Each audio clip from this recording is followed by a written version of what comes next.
بسم اللہ الرحمن الرحیم. معزز خواتین و حضرات، میں آپ سب سے معذرت خواہ ہوں کہ ایک تو اس تقریب کا مجھے پتہ نہیں تھا اتنا وقت لگے گا، پھر آنے میں بھی تاخیر ہو گئی، اور یہاں گفتگو سننے کے بعد میرا اپنا جی کرتا تھا کہ میں کچھ باتیں تفصیل سے کہوں، لیکن اس کے بعد میری کوئی 4 میٹنگیں اور ہیں 9-10 بجے تک رات کو، تو مشکل سے اتنا وقت ہے کہ ابھی تاخیر سے پہنچوں گا. اس کے لیے میں معذرت خواہ ہوں جعفری صاحب سے اور بڑے جعفری صاحب سے، باقی اور دوستوں سے، اور یہاں ہاتھ خانے کے دوست آئے ہیں ان سے. معزز خواتین و حضرات، دیکھ کر لگتا ہے کہ میں ادھر کہاں پھنس گیا ہوں آگے، اور مجھے جی اور وہ محاورہ اکثر سنتے تھے، لیکن کبھی اس پر سوچنے غور کرنے کی ضرورت نہیں پڑی. جیسے کہ اکثر محاوروں کا حال ہوتا ہے کہ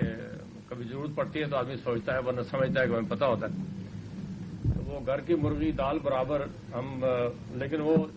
جعفری صاحب ہمارے گھر میں رہتے ہیں، لیکن جعفری صاحب کے بارے میں لوگوں کی باتیں سن کے پتہ لگا کہ جعفری صاحب کیا ہیں. تو یہ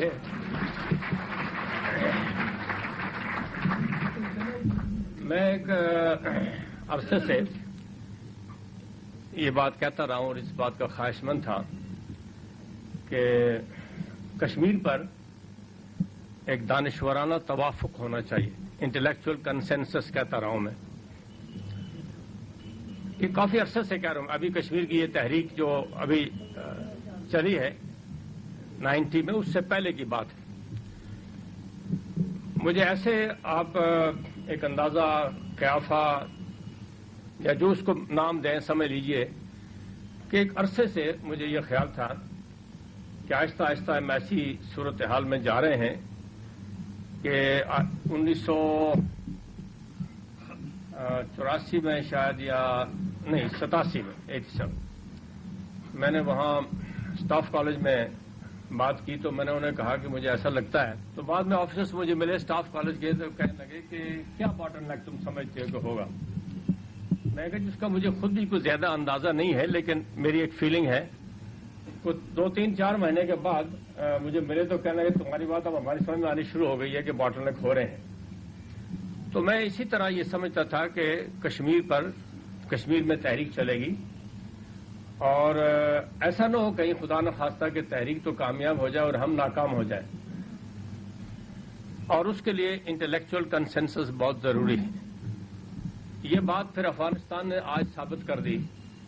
کہ انٹلیکچوئل کنسنسس نہ ہونے کی وجہ سے افغانستان میں ہم نہ صرف جیتی ہوئی جنگ ہار گئے ہیں، بلکہ اپنے خون کی شکل میں اس فتح کے بدلہ لے رہے ہیں. عجیب و غریب بات ہوئی ہے وہاں. کشمیر بھی اسی قسم کا ایک مقام ہے کہ جہاں خدا نخواستہ خواستہ اگر ہم نے اپنی دانشوری کو اور اپنے ذہانت کو اور فکر کو اگر ہم نے بروئے کار نہ لایا تو کشمیر کے مسئلے میں اس سے زیادہ خرابی ہو سکتی ہے جو افغانستان میں ہوئی ہے. وہاں تو افغان لڑ جھگڑ کے اپنا معاملہ شاید کچھ نہ کچھ سیدھا کر لیں گے، ان میں یہ صلاحیت بھی ہے، لیکن ہمارے ہاں افغانستان سے کئی گنا زیادہ دباؤ ہے. کچھ عرصے کے بعد آہستہ آہستہ معلوم ہونا شروع ہوگا کہ میں کیا کہہ رہا ہوں، کہ لوگوں کا یہ خیال ہے کہ اگر کشمیر اول تو آزاد نہیں ہونا چاہیے،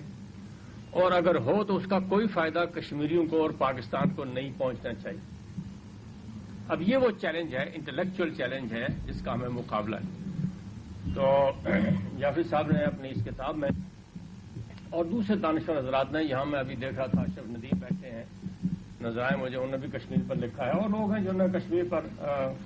بڑی کاوشیں کی ہیں. اللہ تعالیٰ ان کو قبول کرے اور خدا کرے کہ ہم کشمیر پر ایک انٹلیکچوئل کنسنسس بنا سکیں، اور ساتھ ہی اپنے ملت کے اندر جو کچھ فوری باتوں میں الجھ گئی ہے،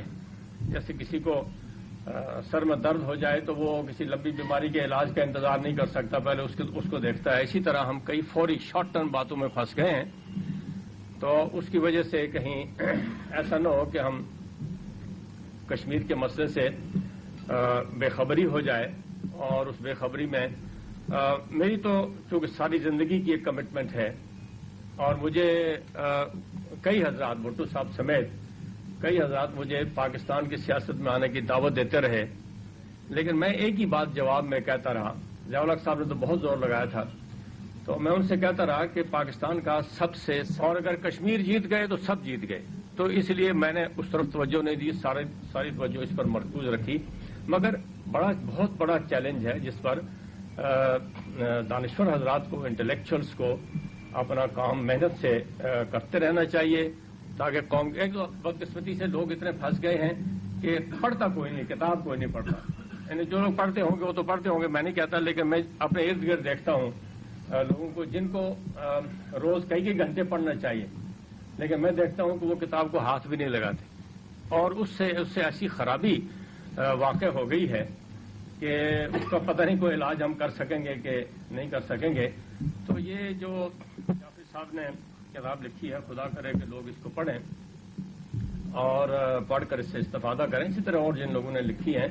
تاکہ اپنے اندر بھی اپنا ایمان بھی تازہ کریں اور اپنے جوش جذبے اور جذبہ غیرت کو بھی مہمیز کریں، تاکہ کشمیر کے مسئلے پر ایک قومی یکجہتی جو ہے وہ ہم برآمد کر سکیں. جعفری صاحب کو ہم تو چونکہ ہمارے ساتھی ہیں تو ان کی کوئی خاص خدمت کرنے کی بھی ہم ضرورت نہیں سمجھتے، لیکن جعفری صاحب کی ایک بڑا ماڈسٹ اعتراف کے طور پر ان کو 50,000 روپے پیش کریں گے اپنی طرف سے اس کتاب کے لکھنے پر.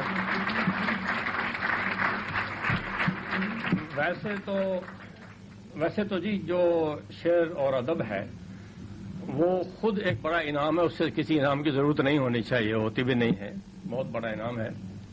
لیکن ایک رسم دنیا ہے کہ اس کے اعتراف کے طور پر کچھ نہ کچھ کیا جاتا ہے، تو اس طرح. اور آخر میں اجازت لیتے ہوئے آپ حضرات سے بھی یہ بھی گزارش ہے کہ اس تقریب کو، جتنی خوبصورت تقریب کو جاری رکھیں، اس کو درمیان میں کوئی ڈسٹرب نہ ہونے دیں، اور باقی حضرات کی گفتگو بھی سنیں. تو